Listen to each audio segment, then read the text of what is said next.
hell did you get that thing? You remember that convertible sports car the Kingfish wanted to sell me for $50 sight unseen? Yeah. Well, this is the sight. Been better if I'd have unseen it. Andy, you ought to know better than buy anything from the Kingfish. He always manages his giftings. Yeah, this is the straw that bring the camel back. I'm going to tear that Kingfish limb from limb. Now, just a second, Andy. There ain't no need for violence. Now, I'll go in there with you, and we'll tell the Kingfish he just got to give you your $50 back. Come on. Oh, yeah. I got the $50 right here in my pocket. Well, I'm so glad to hear it. I've got to get a new dress before Phoebe Harris arrives in town. Oh, that's that old girl friend you told me about, the one who become a famous stage actress. That's right, George. I want to impress her, so don't let anything happen to that money because I want that dress. Don't worry about a thing, honey. I'll be home with the money in a little while. Goodbye. Okay, Kingfish, give me back my $50. What's $50? The $50 you done snookered me out of for that old beat-up jalopy. Now, you give it back. Calm down, Andy. Kingfish, give Andy back his money. Now, look, Amos, this was a legitimate deal. Andy said he wanted a convertible automobile, and it's as represented. It's convertible, and it's an automobile. Look, Kingfish, it was a crooked deal, and you know it. Now, either give Andy his money back, or I'm going to advise him to go see a lawyer. Ooh, unhappy with the car, huh? Well, everything I sell has got a money-back guarantee. And if you're dissatisfied, I'll give you back the guarantee. I mean the money. Put the cash right there, Kingfish. There you is. 10, 20, 30, 40, 50. Now, Andy, if you would like to buy... No. He's not buying anything more from you. Kingfish, why do you always have to be dishonest? Who? Me? Why don't you turn over a new leaf? Start right now. Make an honest man out of yourself. You never get away with crooked deals. Remember that old saying, your chickens always come home to roost. Think it over, Kingfish. All right, Amos, I will. Well, so long. So long, Andy. Bye, Amos. See you later. I guess that teaches you a lesson not to mess around with me, Kingfish. Yeah, Andy, I guess you're right. You're too smart for me. It's time you found that out. Yeah, I should know better than to try to put over anything on alert, wide awake, a high IQ fella like you. Yeah, that was your big mistake. Andy, I've been thinking of what Amos said. I should turn over a new leaf. Come out of the cocoon of questionability and become a butterfly of respectability. I give you 3 to 1. You don't even get off the ground. And it's going to be tough. Everybody in town say I a crook. The world's against me. No friends. Even you have deserted this sinking ship. I ain't deserted no ship. Glad to hear you see that, true and faithful old pal, thick and thin friend, because now is the time that I really going to need you. What for?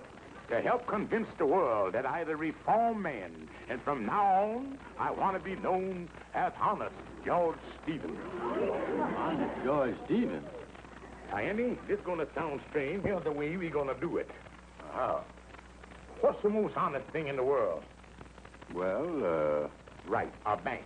And why do people say that a bank is honest? well... Right. Are they holding your money for you, and any time you want it, there it is. Yeah, that's right. I'm glad you agree with me, Andy. So I'll accept $50 off for deposit. Now, wait a minute. But, Andy, this is the only way we can do it. Now, you give me your $50 to hold, and any time you want to see it, I show it to you. And that makes me honest, just like a bank. Yeah, that makes sense. But I don't know I'm going to get it back. Look, Andy, when you go to a bank and ask for your money, you get it back, don't you? Sure. Then what are you worried about? Yeah, but how is that going to prove that you was honest? Because, Andy, you going all over town and tell everybody that Honest George turned over a new leaf Stevens is the man that's holding your money, and you can get it back any time you want it. This proves the point. Now, let me get this straight. I give you $50. Then I goes all over town and tells everybody you was holding my money and I can get it back anytime I want it. And that spreads the word that you was honest, huh? That's the idea, Andy. Now, you just give me the $50 and then get out and get the good word to rolling that after all of these years, You can trust the Kingfish. Okay, Kingfish, here it is. There he is. See you later. Oh, I'd like to see him. Yeah, give the old boy a pat on the back and tell him he's doing a great job. Yeah, see you, Andy. Hey, Joe, wait up there. What's the matter, Andy? The Kingfish done turned over a new leaf. He's going straight. You been set on this so long? Oh, no, on the level. I'm letting him hold $50 for me to prove how honest he is. $50, huh? Yeah. Oh, excuse me, Joe. I got to drop by the drugstore and tell Charlie. $50. Hey, Joe. Old Honest George Stevens just paid me back his fare. Great. Honest George, how about that $10 I paid you to show me how to cut my telephone bill in half? Well, I give you the scissors, didn't I? Just pay me my $10. There you is. Thanks, Honest George. Hey, fellas, come on in. Honest George is paid. Now, wait a minute. Ella! You is. That breaks me. That's my last 5. Well, thanks, Honest George. I'll be seeing you. Okay. Well, so long, son. Your chickens always come home to roost. Now, see here, Amos. Oh, hello, Honest George. Oh, hello, chicken. Oh, I mean, Andy. I just making sure there wasn't a hole in my pocket. Yeah, I've seen a lot of fellows come up here. I suppose they were congratulating you and stuff and wringing your hand. Yeah, they took me through the ringer already, man. Well, how's my money coming along? Oh, fine. Yeah, well, let me take a look at it. Now, look, Andy, you can't be coming in here any old time and staring at the money. Well, you said I could look at it any time I wanted to. Well, that's true in a way. What do you mean, in a way? Look, Andy, when you got money in a bank, how do you know it's in there? Well, they showed me the balance on a piece of paper. Exactly. There you is, Andy. Balance $50. Oh, now I feel better. For a minute there, I didn't think you had it. Yeah, I'll take another look at it, Andy. There it is. Oh, I'm convinced. But I'm closing out the account now, and I want my money back. Now, look, Andy, you can't be coming in here, opening and closing your account that way, and let a big draft into the bank. No, but I need that 50 to pay my room rent for a month. I just let you have the 50 so you could convince people that you was honest. They convinced. Now I want my money back. But look, Andy, there's a whole lot more people need convincing. Why, I ain't even scraped the bottom of the barrel yet. Okay. Well, you can keep the money till 5 o'clock, Kingfish. But I'll be back to get it, and I want it in cash. Well, Andy, 5 o'clock is a little after banking hours, but, we'll work something out. Yeah, I'll be back at 5 for the 50. Yeah, Andy, be back at 50 for the 5. I'll be looking for you. Kingfish, why don't you answer the phone? Calhoun, I concentrating with myself. I being pressed all over with pressing matters. Would you want me to answer it for you? No. I don't know who it is, but Sapphire quit ringing in a minute. Calhoun, leave me alone. I got to concentrate here. 5 minutes to 5. In 5 more minutes, they close the trap on me. Hey, Kingfish, there's Andy down there. You coming in? No, you stopped to talk to somebody. Calhoun, for once in my life, I wish I was somebody else. You know, it's a funny thing, Kingfish. I read in the paper the other day about a fellow over in Jersey and found out he was somebody else. Quit ringing. I ain't gonna answer. Calhoun, what was you saying? Well, you see, it happened like this. This fella got hit on the head, and when he come to, they found out that he had amnesia for 20 years. The hit on the head brought him back to the fella he was 20 years ago. He didn't know nothing about what had happened that whole time. 20-year lost weekend. Found out he was somebody else all the time. Didn't remember. Calhoun, I just remember an important job I got to do down in the storeroom.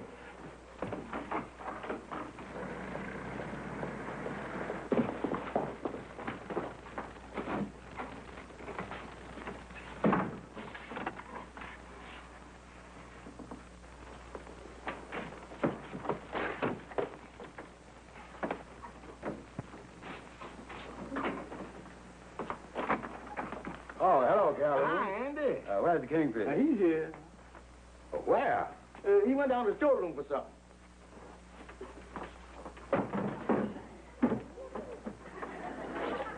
5 o'clock, and I got to see him. I'm going down there.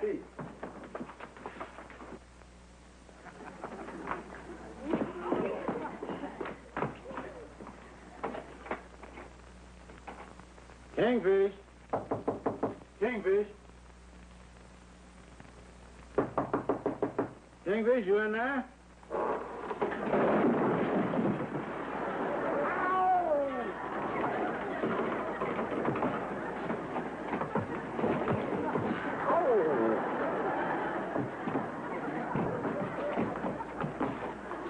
Kingfish! What happened? Kingfish! Speak to me. Is you all right, Kingfish? Speak to me, Kingfish. Who the Kingfish?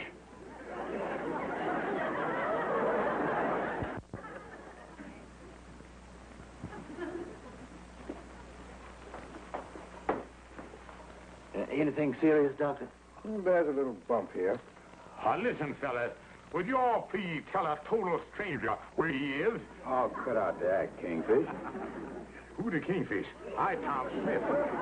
And all I remember was that I was walking down Michigan Boulevard on my way to the voting place in Chicago. Voting place? Yeah. By the way, did Calvin Coolidge get elected? Is it possible that he could have had amnesia all these years, and that bump on the head there brought him back to himself? Well, there have been such cases. I think he's faking. I've seen something like this on television. Oh, what television? That's radio with talking pictures. What's talking pictures? Don't you know me? Yeah, you look like Slim Johnson, the one who won the turkey trot contest at Liberty Lake last week. He's just pulling this to get out of giving me back my $50. He's the Kingfish. I, Tom Smith. Look in his wallet.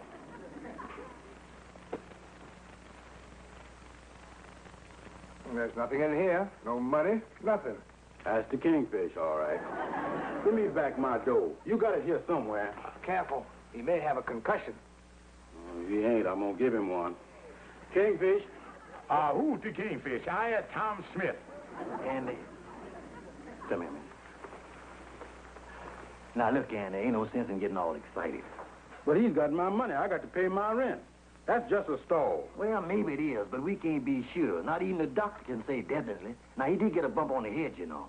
Well, the only thing I'm sorry about, I wasn't the one to give it to him. What are we gonna do? Well, I suggest that you take him home. If anybody can tell if he's faking his sapphire. Yeah, she got the X-ray eye. Doctor, we decided that Andy will take him home. That'll be best. Thank you, kind friend. Come on, Tom. Here, now, I'll show you how we get there. We go down State Street and we catch a trolley somewhere down there about the loop. And then we... Oh, shut up. 23 skidoo to you. Hey, there's my car. Oh. Well, where did you get that beautiful new model car? New? Yeah, they just come out 2 weeks ago. You sold me this thing for $50. $50 for this beautiful new model car? I must have been out of my mind. Yeah, and I'm sticking with you till you get back in your mind. Then I get my 50 back from you. But I'm sorry, kind stranger, but I can't be responsible for anything that I might have done while I was at Fish King. Kingfish. Who the Kingfish? Oh, get in. Well, thanks for calling, Amos. Personally, I think George is just pulling a trick for some reason. And I think I know what it is. No, as far as I know, he's never been to Chicago. Don't worry. If he's faking, I'll soon find out. And you say I live here, kind stranger? You know darn well this is where you live. I never seen the place before in my life. That's your apartment right there. George Stephen. Who George Stephen? That's the Kingfish. Who the Kingfish? You ask me that just once more, and I'm going to clobber all over you. George. Who George? Oh, shut up. Sapphire. Who Sapphire? Now, you know very well who I am, George. Dear madam, I think you was mistaken. My name is Tom. You're George Stevens, my husband. Well, I appreciate the compliment that you implicate that I's married to a beautiful young girl like you. But I never seen you before. I a Chicago man. Oh, get on in there. Tom. Well, what a beautiful and luxurious apartment you have here, madam. Your husband must be a kind and generous man to give you all the finer things of life. Look, Amos called and told me what happened. Amos who? Amos Jones. Oh, I know a fella named Clyde Jones. He helped me put out the Chicago fire. You're faking, and I know it. You haven't got the money for that new dress you promised me. How will I ever face Phoebe? Who's Phoebe? Yeah. George, you pulled some pretty raw deals, but this is the worst. Well, now, beautiful and charming stranger, just like I was telling the fat boy here. You know my name is Andy. Well, just as you say, fat boy. But this is how it happened. I was walking down the street in Chicago on my way to vote for Calvin Coolidge.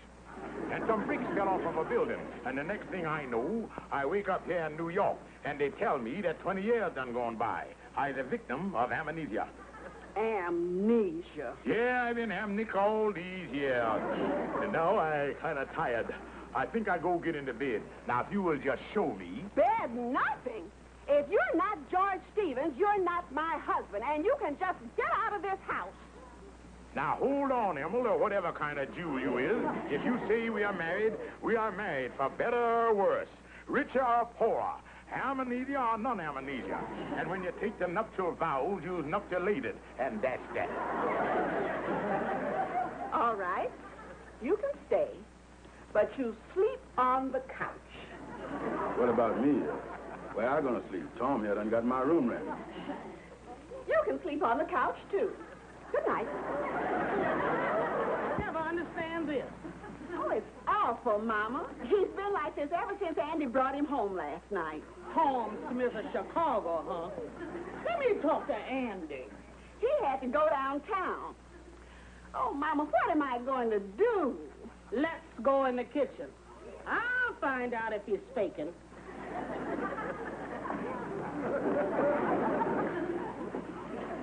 George? George! Tom! Oh, hello. Who is this, Diamond? You know who this is. This is my Mama. Oh, what a young, charming, cute mama you got. Oh, don't try to kingfish your way out of this. Who the Kingfish? Come on, Mama. And when you finish eating breakfast, you can wash the dishes. I'm sorry, madam, but Tom Smith of Chicago don't wash no dishes. Oh, if you're Tom Smith of Chicago, I don't suppose you're anything like George. Oh, no, we are two total strangers. Well, George never did work. I suppose you do. Oh, yeah, I'm going to look for something today. Really?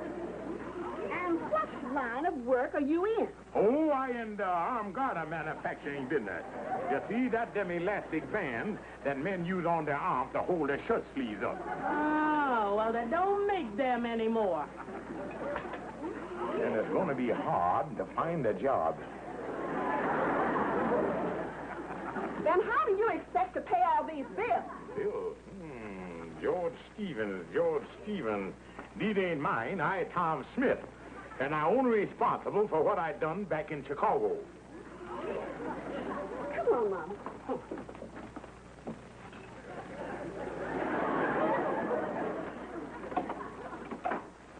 Hello, Tom.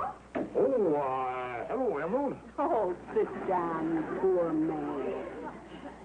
Tom, I apologize. You were right. What about? About being Tom Smith. You're exactly who you say you are. Oh, yes, of course. How you know? Well, I just came back from the Missing Persons Bureau, and they wired Chicago and found out that a Tom Smith did disappear from there just when you said you did. Well, yeah, that's just like I told you. And your wife was so happy to learn they found you. Wife? Yes. She flew out from Chicago as soon as she got the news. Come in, Mrs. Smith.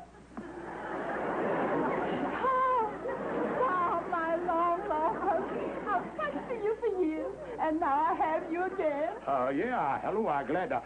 excuse me, I got a court engagement out the back way. Come back here, you. That's how you disappeared the last time. Now, looky here And now. left me and our 9 children and all of those bills.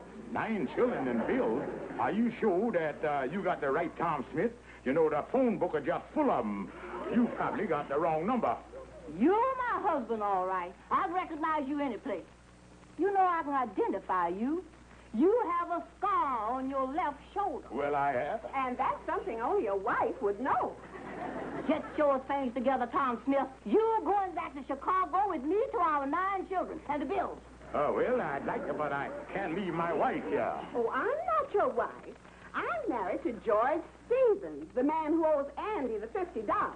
And you are Tom Smith, father of my 9 children. Make up your mind. Who are you? Well, I better go get me a drink of water so my head clear up a little and think this thing out. Oh, what is I gonna do? If I say I'm Tom Smith, I got to go back to Chicago with that battle axe. And if I go back to being the Kingfish, I got to face Andy. Oh, what is I gonna do?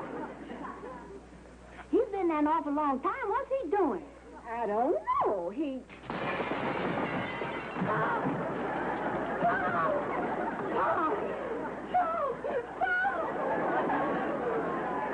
Oh, who's Tom? I the Kingfish.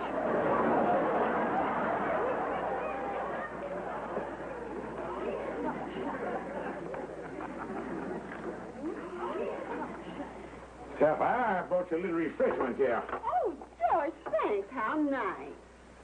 Honey, I'm sorry about that dress you wanted. Well, at least you know who you are now. Yeah, funny thing about that.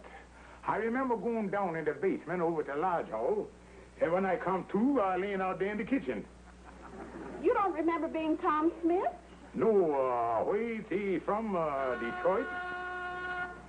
Oh, George, you answer the door while I go get dressed for the theater. The theater? Yes, we're going tonight.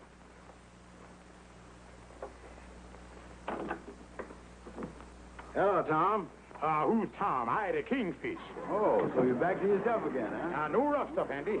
I'll get you your $50 somehow. Oh, I already got the 50 and a lot more, Kingfish. Huh? Yeah, Amos found an automobile dealer who bought that old wreck for me to use in his showroom as a display. He gave me $300 for it. $300? You sold my car? Whose car? Well, Andy, you dissatisfied with the car, and I give your money back. And it's mine. Yeah, then you took the money away from me, and I never did get it back. So it's my car. Well, Andy, being there's some question about the ownership, why don't we just split it right down the middle? But I'm going to give you $50 so Sapphire can have that dress. Oh, Sapphire! Stevie! Say, did you enjoy the play? Oh, yes, you were just wonderful. Thank you. Stevie, I want you to meet my husband, George. How do you do? How do you do there? Hey, ain't I seen you somewhere? Possibly. Did I look anything like this? Mrs. Smith. Isn't she a wonderful actress? Yeah. But you should have seen her in her most successful play. Yo, what was that? When the chickens come home to roost.